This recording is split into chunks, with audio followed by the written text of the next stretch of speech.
જે આપણે આવી ગયા છીએ મરતોલી ગામે અમારા નવા ચેનલમાં તમારું સ્વાગત છે।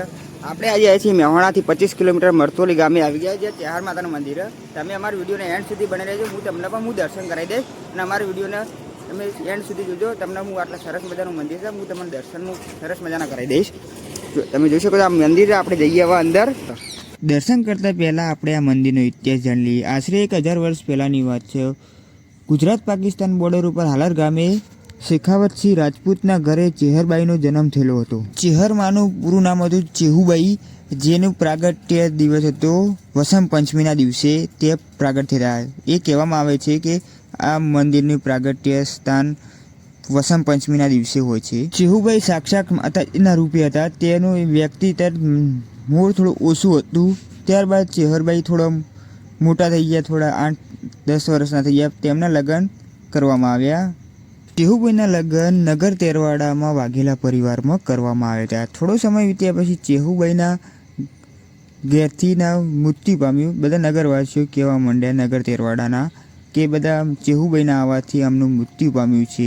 ત્યારબાદ થોડો સમય વીત્યા પછી ચેહુબાઈ નગર તેરવાડામાં ગામમાં ગિરનારી ઓગળનાથ બાપુનો આશ્રમ હતો। ત્યારબાદ એમની પૂજા કરવા ત્યાં રોજ જતા। ત્યારબાદ બધા ગામવાસીઓ બધા કહેવા માંડ્યા કે તમે આમની પૂજા ના કરવા જાઓ, આપણે રાજપૂત પરિવારના છીએ, ત્યાં પૂજા કરવા તમે ના જાઓ। ત્યારબાદ ચેહુબાઈ કંઈ માનતા નહોતા, તે રોજ પૂજા કરવા જતા। ત્યારબાદથી થોડો સમય વીત્યા પછી બધા ગામવાસીઓ ભેગા થયા। ચેહુબા તમે આવીએ જવાનું બંધ કરી દો, નહીં તો અમે તમને મારીને કૂવામાં ફેંકી દઈશું। ત્યારબાદ ચેહુબાઈ ફેર બી જતા એકન દર્શન કરવા માટે, એમની પૂજા કરવા માટે। ચેહુબાઈને બધા ગામવાસીઓ બધા ભેગા થઈને એ આશ્રમના બાજુમાં એક કૂવો હતો ત્યાં નાખી દીધા।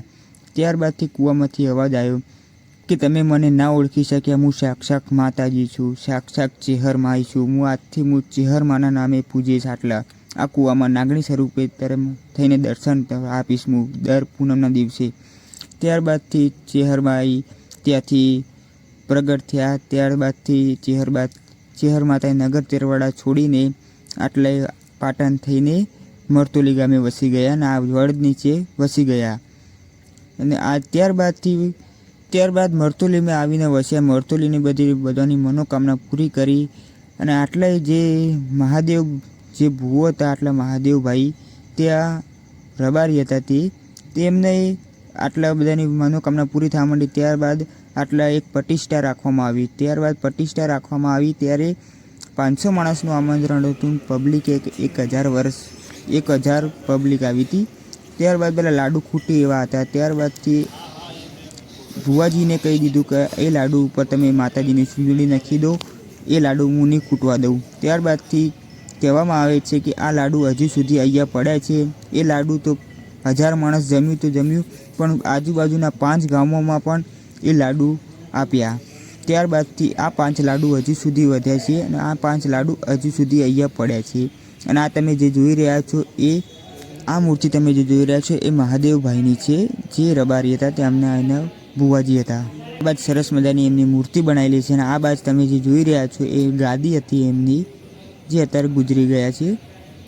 અને આપણે હવે આટલા જે સરસ મજાની આટલા ચા મળે છે। ફાઇનલી ગાઈસ આજે અમે આટલા મરતોલીમાં ચા પીવા માટે આવી જઈએ।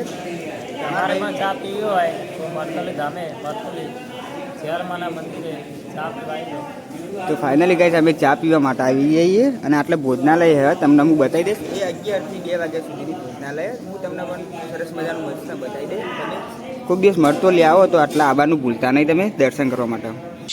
આટલે મિત્રો જે ભોજનાલય તમે જે જોઈ રહ્યા છો એ 130 રૂપિયાની થાળી મળે છે।